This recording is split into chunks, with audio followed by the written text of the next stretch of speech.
اعوذ باللہ من الشیطان الرجیم بسم اللہ الرحمن الرحیم۔ سورۃ النمل میں 19ویں پارے کا جہاں مکمل ہوا وہاں سوال ایک کیا گیا تھا کہ اللہ خیر ما یشرکون، کیا اللہ تعالی بہتر نہیں ہے ان سے جن جن کو انہوں نے معبود بنا رکھا ہے۔ اور اللہ سبحانہ و تعالی کی جو صفات ہیں اور سب سے زیادہ جو اس کی صفت ہے تخلیق کی، تو آگے اسی صفت کو جو ہے بیان کیا جا رہا ہے، ایک چیلنج کے طور پر پوچھا جا رہا ہے، سوال کیا جا رہا ہے کہ تم بتاؤ پھر یہ سب چیزیں کس نے تخلیق کی؟ بھلا وہ کون ہے جس نے آسمانوں اور زمین کو پیدا کیا اور تمہارے لیے آسمان سے پانی برسایا، پھر اس کے ذریعے وہ خوشنما باغ اگائے جن کے درختوں کا اگانا تمہارے بس میں تو نہ تھا؟ کیا اللہ کے ساتھ کوئی دوسرا معبود بھی ہے جو ان کاموں میں شریک ہے؟ نہیں، بلکہ یہ لوگ راہ راست سے ہٹ کر چل رہے ہیں۔ اللہ کے سوا تو کوئی یہ کر ہی نہیں سکتا۔ کائنات کی وسعت نامعلوم ہے، اور اس میں جو موجود مخلوقات ہیں وہ اس بات پر گواہ ہیں کہ یہ اتنی وسیع کائنات جو ہے یہ کسی بھی مخلوق کا کام نہیں ہو سکتا کہ اس کو کسی نے تخلیق کیا اور پھر اس نے یہ کائنات تخلیق کر دی ہو۔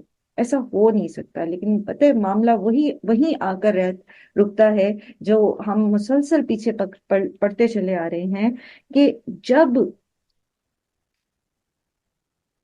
طلب ہی نہیں ہوتی حق کو جاننے کی، جب انسان راضی ہوتا ہے اس جہالت پر جس پر وہ پہلے سے چل رہا ہوتا ہے، تو اسے کچھ بھی دکھائی نہیں دیتا۔ اور وہ کون ہے جس نے زمین کو جائے قرار بنایا اور اس کے اندر دریا رواں کیے؟ زمین کو جائے قرار بنایا یعنی رہنے کے قابل بنایا۔ آپ پتہ ہے کہ زمین جو ہے یہ مسلسل گردش کر رہی ہے، خود اپنی ایکسس کے اوپر بھی مسلسل گھوم رہی ہے، روٹیشن کر رہی ہے، اس کے اوپر روٹیٹ کر رہی ہے، پھر اسی طرح اپنے آربٹ کے اوپر میں بھی حرکت کر رہی ہے، مسلسل مسلسل۔ اور پھر یہ کہ اس کے اندر جو ہے جس طرح کا لاوا ہے، میگما جو کھول رہا ہے، وہ جو کرسٹ کے نیچے جو پلیٹس ہیں ارتھ کی، وہ اس کو مسلسل ہلا رہی ہیں۔ اور اگر اللہ تعالیٰ نے اس کو جائے قرار نہ بنایا ہوتا تو ہم اس کے اوپر کھڑے نہیں ہو سکتے۔ یہ اس قدر جیسے ہانڈی کے اوپر ڈھکن ہوتا ہے اور اس کے اندر کوئی چیز کھول رہی ہوتی ہے تو وہ اوپر ایسے ایسے ہل رہا ہوتا ہے نا، تو یہ زمین ایسے ہلتی۔ اور پھر آپ دیکھیے کہ یہ زمین جس کائنات کے اندر ہے، تو اللہ تعالیٰ نے قریب یہ جو سفیر ہے ارتھ کا، اس کے ارد گرد قریباً 500 مائلز کی بلندی تک ایک ایسا ایٹماسفیرک جو ہے وہ سفیر بنا رکھا ہے جو ان تمام جو میٹرائڈز اور ایسٹرائڈز ہیں جو ایک بارش کی طرح ہر وقت جو ہے گرتے رہتے ہیں، اس سے زمین کو پروٹیکٹ کرتے ہیں۔ اب ذرا سے کچھ سیکنڈز کے لیے امیجن کریں اس جگہ کو جہاں پر میزائل گرائے جا رہے ہوتے ہیں یا گولیاں برسائی جا رہی ہوتی ہیں، تو وہاں قرار تو نہیں پکڑ سکتے، آپ وہاں ٹھہر تو نہیں سکتے۔ تو اسی طرح کی ایک سچویشن کے اندر ارتھ موجود ہے اس یونیورس کے اندر، لیکن اللہ تعالیٰ نے اس کی پروٹیکشن کے لیے وہ 500 مائل تھک جو ہے وہ ایٹماسفیرک جو ہے وہ اس کی گرد سفیر بنا رکھا ہے تاکہ یہ محفوظ رہے، ہم اس کے اوپر رہ سکیں۔ تو وہ کون ہے جس نے زمین کو رہنے کے قابل بنا دیا؟ حالانکہ زمین کیا ہے؟ ایک گولا ہے آگ کا، ٹھیک ہے نا؟ لیکن یہ کہ اس کے اندر جو آگ بھری ہوئی ہے، جو پگھلی ہوئی چٹانیں ہیں، ان کے اوپر اللہ تعالیٰ نے ایسی 2 لیئرز اور چڑھا دی ہیں اور ایسا انتظام کر دیا ہے کہ وہ میگما زمین کو پھاڑتا نہیں، بلکہ وہ کرسٹ کے قریب آ کر جو ہے وہ 2 حصوں میں بٹ جاتا ہے، اس کی مومنٹ ایسی ہے۔ أَمَّنْ جَعَلَ الْأَرْضَ قَرَارًا وَجَعَلَ خِلَالَهَا أَنْهَارًا وَجَعَلَ لَهَا رَوَاسِيَ وَجَعَلَ بَيْنَ الْبَحْرَيْنِ حَاجِزًا أَإِلَٰهٌ مَّعَ اللَّهِ۔ اسی آگ کے گولے میں سے دریا رواں کر دیے، پہاڑوں کو میخوں کی طرح گاڑ دیا تاکہ یہ زمین تمہیں لے کے ڈھلک نہ جائے، اور پانی کے 2 ذخیروں، کھارے اور میٹھے پانی کے بیچ میں ڈینسٹی ایسی ڈفرنس رکھا کہ وہ بیچ میں مکس نہیں ہوتے کہ میٹھا بھی جو ہے وہ بیکار ہو جائے پانی، ایسا اللہ نے اس کے اندر ڈینسٹی کا فرق رکھا. الہ مع اللہ، کیا اللہ کے سوا کوئی اور خالق، کوئی اور معبود ہو سکتا ہے؟ کوئی اور اس قابل ہے کہ وہ ایسی تخلیق کرے؟ سوچیں ذرا، جن کو اللہ کو چھوڑ کر معبود بنایا گیا ہے، کیا وہ یہ کر سکتے تھے؟ وہ اجرام فلکی، سورج، چاند یا ستارے، وہ تو خود حصہ ہیں اس کائنات کا، وہ تو خود مجبور محض ہیں، وہ تو ایک لگی بندی روٹین میں چلتے چلے جا رہے ہیں. اور وہ انسان، وہ یا وہ فرشتے یا وہ جانور جن کو معبود بنایا گیا، سانپ کو، بندر کو، ہاتھی کو، اور پتہ نہیں کس کس چیز کو جو ہے پوچھ ڈالا انسان نے. الہ مع اللہ، اتنی سی عقل تمہاری کام نہیں کرتی؟ بل اکثرہم لا یعلمون، لیکن اکثر لوگ لا علم ہیں. اب مجھے بتائیں، ہم میں سے کتنے لوگ ہیں جو کائنات کو پہچانتے ہیں؟ ہم میں سے کتنے لوگ ہیں؟ کتنے لوگ ہیں جو جانتے ہیں کہ یونیورس کتنی بڑی ہے؟ کتنے لوگوں نے کبھی اس کو سرچ کیا ہو؟ اور خواتین کو اگر آپ لے لیں، اور پھر خاص طور پر ہماری پاکستان کی گھریلو خواتین کو لے لیں، تو ان کو دال روٹی اور سالن، مرچ مسالے، نئی ریسیپیز، کپڑوں کے ڈیزائن اور ان چیزوں کے علاوہ کچھ سوچتا ہی نہیں. تو جب تک علم حاصل نہیں کریں گے تو رب کو کیسے پہچانیں گے؟ پھر تو جو کہے گا کہ اچھا یہ تمہارا مسئلہ ہے، شوہر تمہاری بات نہیں سنتا، چلو فلاں بابے کے پاس چلتے، وہ ایسا تویز دیں گے تو یہ ہو جائے گا، تو وہ ہو جائے گا، تو چل پڑیں گے اس کے پیچھے. کیا میجورٹی ہماری یہ کچھ نہیں کرتی؟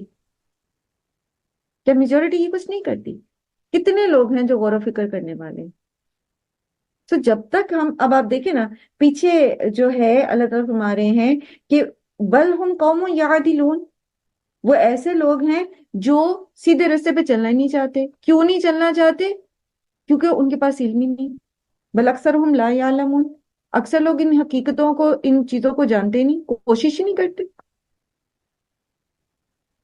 اور کون ہے جو اس نے خلق کی ابتدا کی؟ کون ہے جو خلق کی ابتدا کرتا ہے اور پھر اس کا اعادہ بھی کرتا ہے؟ کون سب سے پہلے پیدا کرنے؟ اچھا دیکھیں، آپ سورج کو، جنہوں نے سورج کی پوجا کی، کچھ سوچے کہ یہ آیا کہاں سے، اوریجنیٹ کہاں سے ہوا، یہ روشن کس چیز کے ساتھ؟ اور جب تحقیق کرے گا، جب سوچے گا، جب دیکھے گا، تو وہ دیکھے گا کہ یہ تو اس سولر سسٹم کا حصہ ہے جو وہ بگ بینگ کی صورت میں آیا تھا. تو یہ تو خود ایک چیز ہے جو بنی ہے اور کسی اور میٹر سے بنی ہے، اور پھر اس کو روشن رہنے کے لیے ہائیڈروجن کی ضرورت ہے، اور ٹریلین آف ٹن اس کو جو ہے وہ ہر سیکنڈ میں ہائیڈروجن چاہیے. وہ نہیں ہوگی تو یہ جل ہی نہیں سکے گا، یہ ختم ہو جائے گا. اور بھی آپ جس کو بھی آپ اٹھا کے دیکھ، جس کو بھی آپ دنیا میں، جس کو بھی، حضرت عیسیٰ ہیں جن کو خدا بنایا گیا، اور اللہ کے نیک بندے ہیں جنہیں شریک خدائی میں کیا گیا، کون کر سکتا ہے؟ اور جو یہ کر نہیں سکتا ہے نا، وہ کسی بھی درجے کا خدا ہو نہیں سکتا، کسی بھی درجے کا وہ معبود ہو نہیں سکتا. چاہے کوئی کہے کہ یہ ہماری سفارش کرتے ہیں، یا یہ کہ یہ اللہ کے فیصلے پہ اثر انداز ہو سکتے ہیں، یا کچھ کسی بھی طرح کی کوئی شراکت داری اللہ کے ساتھ ہے ہی نہیں. اور وہ کون ہے جو خشکی اور سمندر کی تاریکیوں میں تم کو راستہ دکھاتا ہے؟ اور کون ہے اپنی رحمت کے آگے ہواؤں کو خوشخبری لے کر بھیجتا ہے؟ ابھی پچھلے دنوں کیا اکثر آپ کے ساتھ، خاص طور پر گرمیوں کے موسم میں یہ، یا برسات میں یہ ہوتا ہوگا آپ کے ساتھ کہ شدید گرمی میں نا آپ دیکھتے ہیں بادل آ رہے ہیں، بادل آتے ہیں اور ہوا نہیں ہوتی ان کے ساتھ، حبس ہوتا ہے، اور وہ بغیر برسے نکل جاتے ہیں. اور بعض اوقات آپ دیکھتے ہیں ہوا چل رہی ہے اور دور بادل ہیں، اور وہ بادل آتے ہیں اور وہ آپ کے اوپر میںھ برساتے ہیں. یہ سب اللہ کے کنٹرول میں ہے. اور پھر آپ محکمہ موسمیات والے آپ کو بتاتے ہیں، فور کاسٹ ہوتی ہے کہ جی کل بارش ہوگی، بارش نہیں ہوتی. فور کاسٹ ہے، انہوں نے تو بادلوں اور ہوا کی ڈائریکشن کو دیکھ کر اندازہ لگانا ہوتا ہے کہ یہ اتنی دیر میں یہاں پہنچیں گے اور اس طرح یہ ڈینس ہو جائیں گے اور بارش ہو سکتی ہے. لیکن جب اللہ کا اذن نہیں ہوتا، بارش نہیں ہوتی. کون ہے جو پھر بارش برساتا ہے؟ کون ہے جو یہ بادل بناتا ہے؟ کس کے حکم سے یہ سارا سلسلہ چل رہا ہے؟ کیا اللہ کے ساتھ کوئی اور بھی معبود یہ کام کرتا ہے؟ بہت ہی بالا و برتر ہے اللہ اس شرک سے جو یہ لوگ کرتے ہیں. اور وہ کون ہے جو خلق کی ابتدا کرتا ہے اور پھر اس کا اعادہ کرتا ہے؟ کون تم کو آسمان اور زمین سے رزق دیتا ہے؟ کیا اللہ کے ساتھ کے علاوہ کوئی اور خدا بھی ہے جو ان کاموں میں حصہ دار ہے؟ لاؤ کہو ان سے کہہ دیجئے کہ لاؤ اپنی دلیل پھر اگر تم سچے ہو۔ ان سے کہیے اللہ کے سوا آسمانوں اور زمین میں کوئی غیب کا علم نہیں رکھتا۔ قل لا يعلم من في السماوات والارض الغیب الا اللہ۔ ابھی کسی دن مجھے کوئی بتا رہا تھا کہ وہ کہہ رہی ہیں کہ محمد صلی اللہ علیہ وآلہ وسلم کو کن فیکون کی چابیاں دی گئی ہیں، غیب کی چابیاں دی گئی ہیں۔ لاؤ پھر تمہارے پاس اگر دلیل ہے تو۔ کہاں لکھا ہے؟ قرآن میں لکھا ہوا ہے۔ آپ ان کو بتائیں لا يعلم من فی السماوات والارض الغیب الا اللہ، زمین اور آسمانوں میں کوئی غیب کا علم نہیں رکھتا۔ وما یشعرون ایان یبعثون، اور وہ نہیں جانتے کہ کب وہ اٹھائے جائیں گے۔ اور ایک اور جگہ قرآن میں آتا ہے نا وَعِندَهُ الْمَفَاتِيحُ الْغَيْبِ لَا يَعْلَمُهَا إِلَّا هُ، اور اسی کے پاس غیب کی کنجیاں ہیں جو اس کے سوا کوئی نہیں اس کو جانتا۔ سورۃ الانعام میں آپ نے پڑھا۔ پھر اسی طرح قرآن کریم میں آتا ہے سورہ لقمان میں کہ ان اللہ عنده علم الساعۃ وینزل الغیث ویعلم ما فی الارحام وما تدری نفس ماذا تکسب غدا وما تدری نفس بأی ارض تموت۔ اور ایک اور جگہ آتا ہے کہ یعلم ما بین ایدیہم وما خلفہم، سورہ اس میں آیت الکرسی میں، وہی جانتا ہے۔ لوگ نہیں جانتے کہ غیب کیا ہے، اللہ تعالیٰ بہتر جانتے ہیں کہ غیب کیا ہے۔ بین ایدیہم، جو ان کے سامنے بھی ہے، وما خلفہم، اور جو پہلے گزر بھی چکا ہے اور جو آگے بھی آنے والا ہے۔ ولا یحیطون بشیء من علمہ، اللہ کے علم میں سے کوئی کچھ نہیں گھیر سکتا الا بما شاء، سوائے اس کے کہ جو اللہ ہی اس کو علم دے۔ اور جہاں تک غیب کا علم کسی کو دینے کا ذکر ہے تو سورہ جن میں آتا ہے 29ویں پارے میں، سورہ جن میں، کہ عالم الغیب،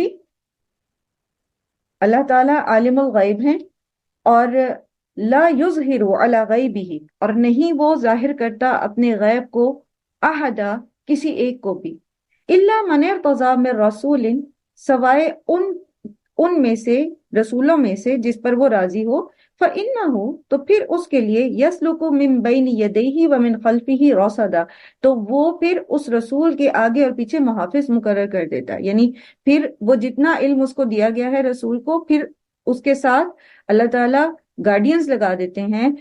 کیوں؟ لِيَعْلَمَ أَن قَدْ أَبْلَغُوا، تاکہ وہ جانے، اللہ تعالیٰ یہ جانے، حالانکہ اللہ تعالیٰ خود بھی جانتے ہیں لیکن فرشتے چونکہ کرامن کاتبین نوٹ کرتے رہتے ہیں سارا کچھ، لِيَعْلَمَ أَن قَدْ أَبْلَغُوا رِسَالَاتِ رَبِّهِمْ، تاکہ یہ چیز رجسٹرڈ ہو جائے کہ انہوں نے اللہ کے پیغام کو پہنچا دیا ہے۔ وَأَحَاطَ بِمَا لَدَيْهِمْ، اور جو کچھ وہ کرے ہیں اس کو اللہ تعالیٰ اچھے سے گھیر لیتے ہیں۔ وَأَحْصَىٰ كُلَّ شَيْءٍ عَدَدًا، اور اس نے گھیر رکھا ہے گن گن کے ہر چیز کو۔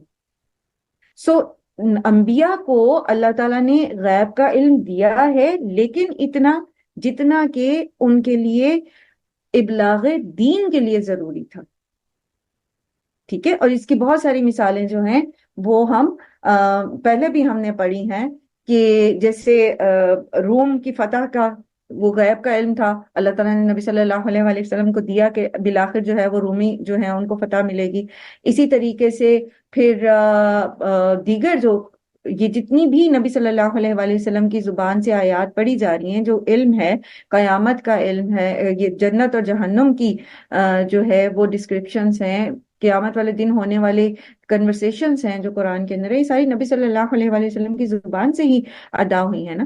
تو یہ وہاں سے جو ہے وہ غیب جتنا اللہ تعالیٰ نے آپ صلی اللہ علیہ وآلہ وسلم کو یا پچھلے انبیاء کو بھی، دیگر انبیاء کو بھی غیب دیا گیا، انہیں بھی بتایا گیا کیا ہوگا۔ جیسے حضرت نوح علیہ السلام کو اللہ تعالیٰ نے پہلے بتا دیا تھا کہ اب اور مزید کوئی ایمان نہیں لائے گا۔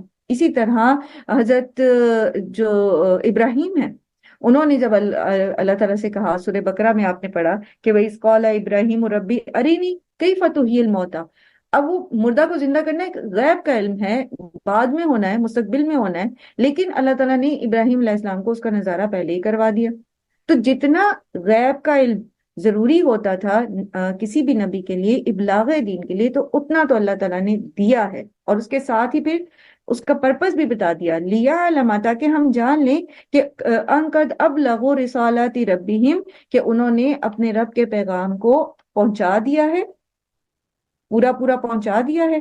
یعنی پیغام پہنچانے کے لیے جتنی ضرورت ہے، اب جیسے نبی صلی اللہ علیہ وآلہ وسلم کو معراج کرائی گئی ہے، آپ کو عین الیقین دلایا گیا، حق الیقین دلایا گیا، آپ اپنی آنکھوں سے دیکھ کر آئے جنت اور جہنم کو، سدرۃ المنتہا کو، اور اسی طرح انبیاء کو آپ ملاقات کر کے آئے۔ یہ سب غیب ہی تو ہے، عام انسانوں کو تو نظر نہیں آ رہا تھا، لیکن آپ صلی اللہ علیہ وآلہ وسلم کو دکھایا گیا تاکہ ان کے اندر حق الیقین پیدا ہو، اور اس یقین کے ساتھ پھر وہ دین کا ابلاغ کر سکیں۔ ایک شخص نبی صلی اللہ علیہ وآلہ وسلم کے پاس آیا، اور اس نے نبی صلی اللہ علیہ وآلہ وسلم سے پوچھا کہ اے محمد صلی اللہ علیہ وآلہ وسلم، قیامت کب آئے گی؟ اور یہ کہ ہمارے علاقے میں قحط برپا ہے، بارش کب ہوگی؟ اور میری بیوی حاملہ ہے، وہ لڑکا جنے گی یا لڑکی؟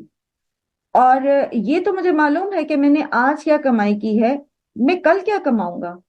اور یہ تو مجھے معلوم ہے کہ میں کہاں پیدا ہوا ہوں، میں کہاں مروں گا، آپ مجھے ان کے جوابات دیجیے۔ تو اس کے جواب میں نبی صلی اللہ علیہ وآلہ وسلم نے پھر سورہ لقمان کی وہ آیت سنائی جو ابھی میں نے آپ کے سامنے پڑھی ہے، ان اللہ عندہ علم الساعۃ والی، اور یہ بخاری اور مسلم کی روایت ہے۔ ایک اور جو ہے مشہور روایت اس بات کی تائید کرتی ہے، جس میں ذکر ہے کہ صحابہ کے مجمع میں حضرت جبرائیل جو تھے وہ انسانی شکل میں آ کر نبی صلی اللہ علیہ وآلہ وسلم سے انہوں نے جو سوالات کیے، تو ان میں ایک یہ بھی تھا کہ قیامت کب آئے گی، جس پر نبی صلی اللہ علیہ وآلہ وسلم نے جواب دیا تھا کہ مل مسئول عنہا بعلم من سائلی، یعنی جس سے پوچھا جا رہا ہے اس کو بھی علم نہیں ہے جیسا کہ سائل کو علم نہیں ہے، وہ بھی علم نہیں رکھتا۔ اور ایک اور روایت ہے،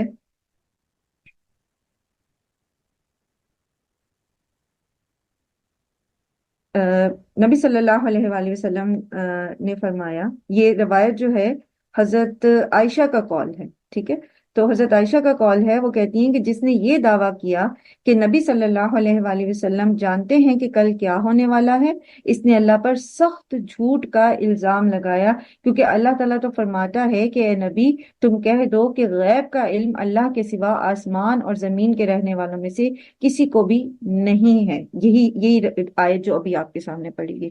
اب اتنی واضح صحیح احادیث اور قرآن کی آیات موجود ہونے کے باوجود بھی اگر کوئی یہ کہتا ہے کہ نبی صلی اللہ علیہ وآلہ وسلم کو غیب معلوم ہے، تو پھر قُلْ هَاتُوا بُرْهَانَكُمْ إِن كُنتُمْ صَادِقِينَ۔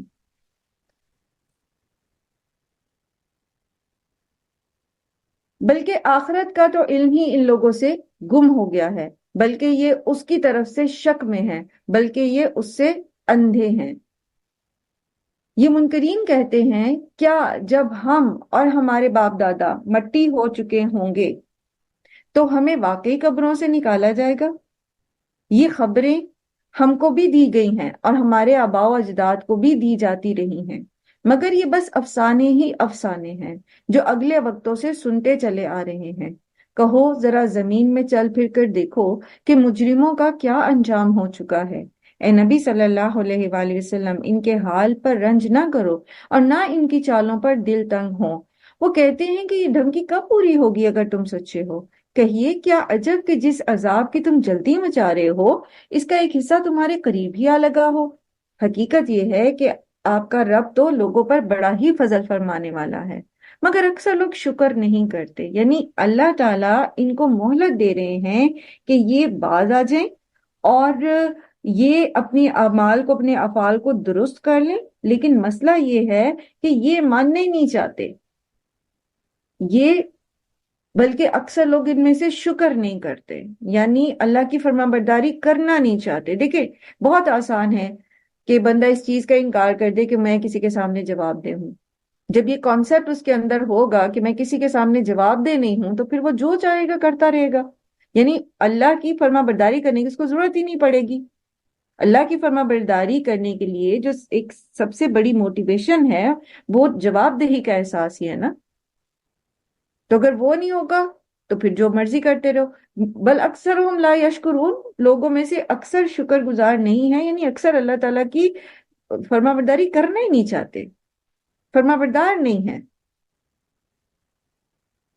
بلا شبہ آپ کا رب خوب جانتا ہے. اور پھر یہ بھی کہ جو اللہ تعالیٰ ان کو مہلت دے رہے ہیں، ان کو پکڑ نہیں رہے، ان پر عذاب نہیں آ رہا، تو بجائے اس کے کہ وہ اس موقع کا فائدہ اٹھائیں، یعنی شکر گزاری کریں اور توبہ کر لیں اور اصلاح کر لیں، وہ اس مہلت کو یہ کہہ کے اڑا دیتے ہیں باتوں میں کہ بس یہ تو پہلی بھی ہم نے سنے قصے کہانیاں، کوئی نہیں قیامت آنی، کچھ نہیں ایسا ویسا ہونا. تو دونوں طرح سے یہاں پر ہم سمجھ سکتے ہیں کہ لوگوں کی ناشکری کا کیا مطلب ہے. بلا شبہ آپ کا رب خوب جانتا ہے جو کچھ ان کے سینے کے اندر چھپا ہے اور جو کچھ وہ ظاہر کرتے ہیں.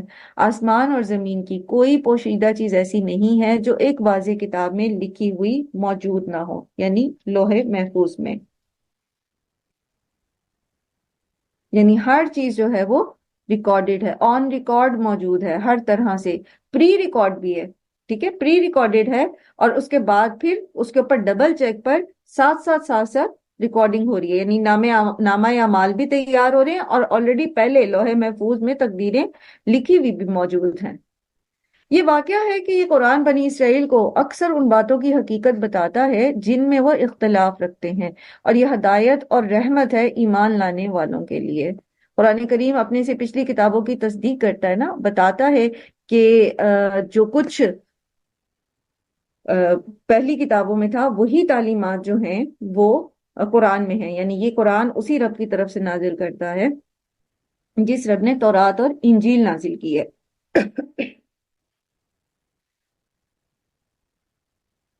اور قرآن جو ہے ان کے بہت سارے اختلافات جو اپنی تاریخ اور عقائد میں وہ رکھتے تھے اس کو بھی دور کرتا ہے، یعنی کھول کے ٹرو پکچر بتاتا ہے.